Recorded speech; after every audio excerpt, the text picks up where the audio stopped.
John LaRose, and Sam Selvon, who was Horace's great friend and who co-wrote Pressure. They were people who were already actively working and realizing not only their art, but their role within the society and their role within using their art to articulate and to, as a campaigning tool within the society in terms of facing what we as black people were going through at that time. Now, at that time, I mention the Grove because many people know that it was Trinidadians that started Carnival in that part of London, and I mention it again because two black filmmakers who had made short films, not features, but short films before Horace were the Jamaican filmmaker Lloyd Record, who'd made a beautiful little film called 10 Bob in Winter in 1963, and the South African filmmaker Lionel Ngakane had made an absolutely beautiful short film called Jemima and Johnny in 1966. So there was a lot happening in that part of London. I mean, you'd had the race riots from after the killing of Kasokok, and the Notting Hill riots. So there was always a resistance area. It was also the area where Black Power was something that was being articulated, and whether he was a good person or not, Michael X was one of the people in that era at that time. So I mention all this to give you some sense of the context and the background of what was happening at that time and where Horace was. The Kiskadee theatre, which was also an important part of the articulation of black art and culture, doing great work, and all of these were linked to the community. Now Horace had, both in Italy and various places, and back here in London, had experience of exploring cinema and coming up with his own style of filmmaking. And it was a style, as Julian had already said, that involved a collaboration, because the actors, all of the performers that were in the area, it was happening. That sort of exploration was also happening in theatre. So it was part of the approach at that time, and Horace was well placed to bring it to cinema. It was happening in writing, and of course the opportunity for him and his good friend Sam Selvon to collaborate and to bring this film into being was really important. Horace had written another short film that he, to this day, he's very sorry that it never got made. Actually, it was supposed to be a feature. It was called Man Out, and it was something that he'd been working on for some time, but it didn't, it was never made, but a short script of it does exist. Yeah, sorry. You want to say something? Oh, okay.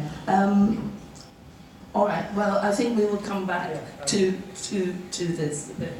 I'd like to bring Herbert in here for the actual, if you like, the nitty-gritty of the filmmaking. But I just had to point out one thing, very different from what June's been saying about basically making a film in 1976 was a very difficult thing to do, right? And now, because of the technology we have in our pockets, in our smartphones, right, it's easy to generate images, it's easy to distribute the images, right? It's easy to put things together. But back in the day that we're talking about, that was just not the case. it was a much bigger deal, and we're going to talk about some of the struggles around that. And that's just to, if you like, to recognise the nature, the stature of the achievement that was so, if you like, worth fighting for in all these cultural activities that June has mentioned to you, which I think is a really useful way to put it in context.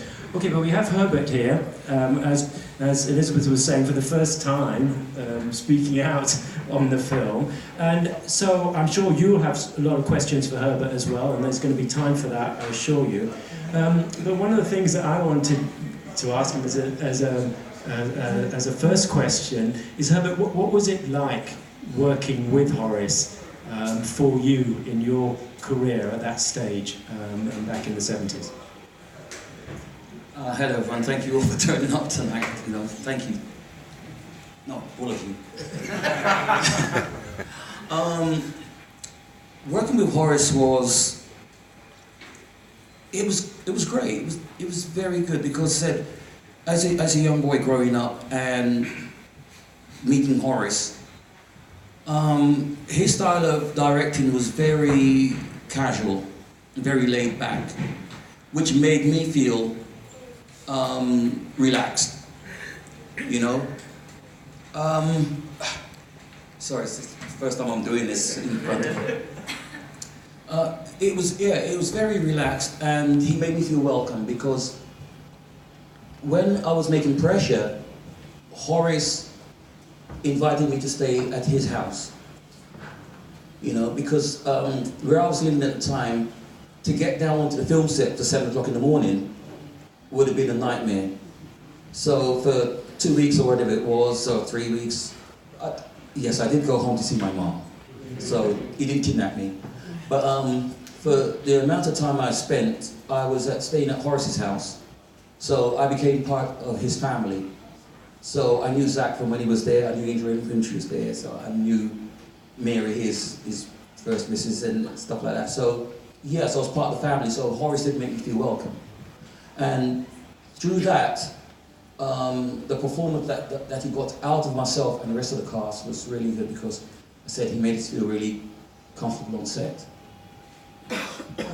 Did you realise that you were doing something special that hadn't been done before there? If you like, as a young man, were you aware of the significance or indeed the struggles to get to the stage where the director can say, turn over? No, I didn't.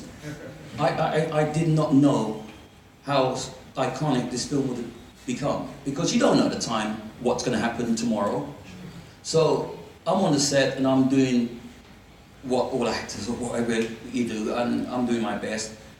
And okay, there's a few tantrums here and a tantrums there, but nothing major. But as I said, I did not know years on I'll be sitting here talking about Pressure. You see, so yeah. And how does it fit in with your career? Because this wasn't your first film, right? But you've gone on to do many other films and TV since. So what did you learn from doing Pressure with Horace that's helped you with your career? I've learned that not all directors are the same. Not all directors can be as humble as I should say as Horace. Because you've had some directors who you think you're a bloody tyrant. But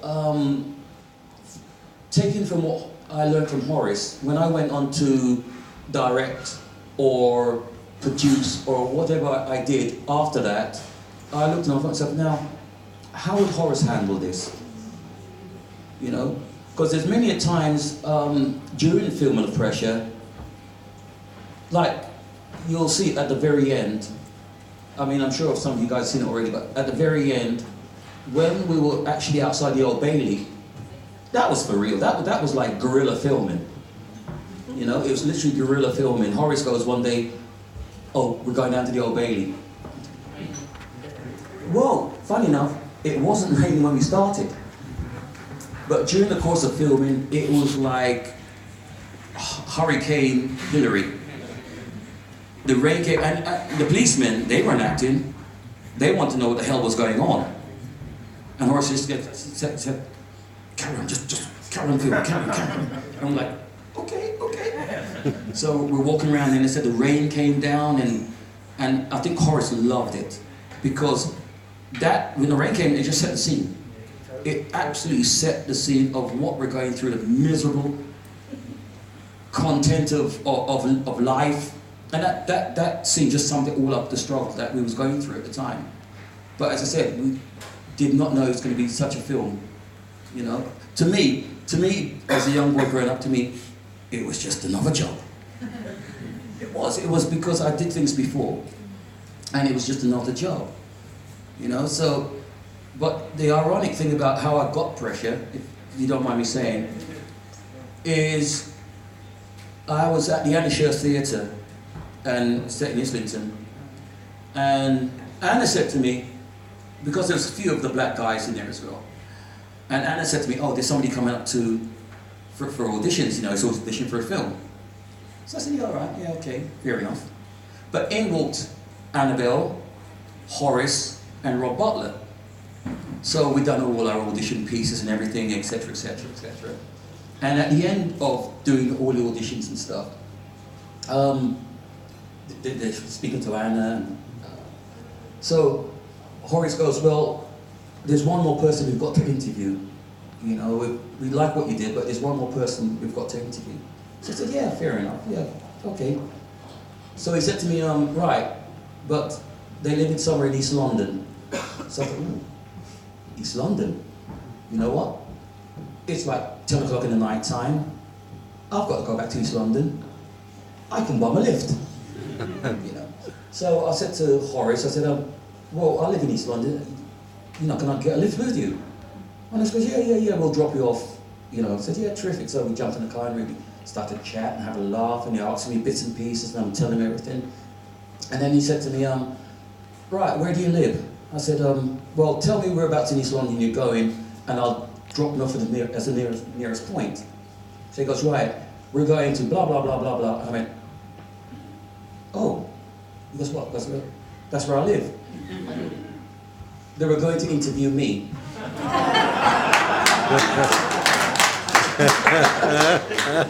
So it's just a case now of taking me home and speaking to my mom. You know? And the thing about it as well was, I wasn't the first person they offered the part to. They said, oh, we offered somebody else the part, but they turned it down. So I said, oh, who was it? They said the name, and I went, well, that's my brother. I said, why did he turn it down? They said, at that time he said, oh, well, he recommended that his brother was an actor, and they should put him up for the part. So it was my brother, who's in the film, you know, but he told Horace to go and interview me, not learning that Horace was interviewing me at Anna's and driving me home. So, as they say, it was destiny, you know? It was destiny that I got the part. But yeah, I said it was brilliant. And then for the next couple of weeks or wherever it was, I was with Horace, being part of his family, you know? Okay, June. I just wanted to ask about your improvisation, because there's a lot of improvisation in the film, and if you know, you talk about that. And did you just say that your brother is also in the film? Oh, maybe you'll tell us what his. Okay, so because that technique is a really important one in this tradition of filming that was. I think one of the things that attracted Horace to the Anna Scherz Theatre is that we specialised in improvisation. All right, we've done scripts as well, but our main bread and butter was improvisation, doing it off the cuff. So if he was to put me in a situation like now and tell me something, I can improvise a whole feature film for you, because that's what I was brought up on. So when Horace said to me to improvise something within the film, it was natural, because as I said, that's what I grew up on. But like the part, there's a part in the supermarket, or even better still, the one in the market where we're going around stealing stuff. Well, not Not me particular. I was a good boy, I don't steal.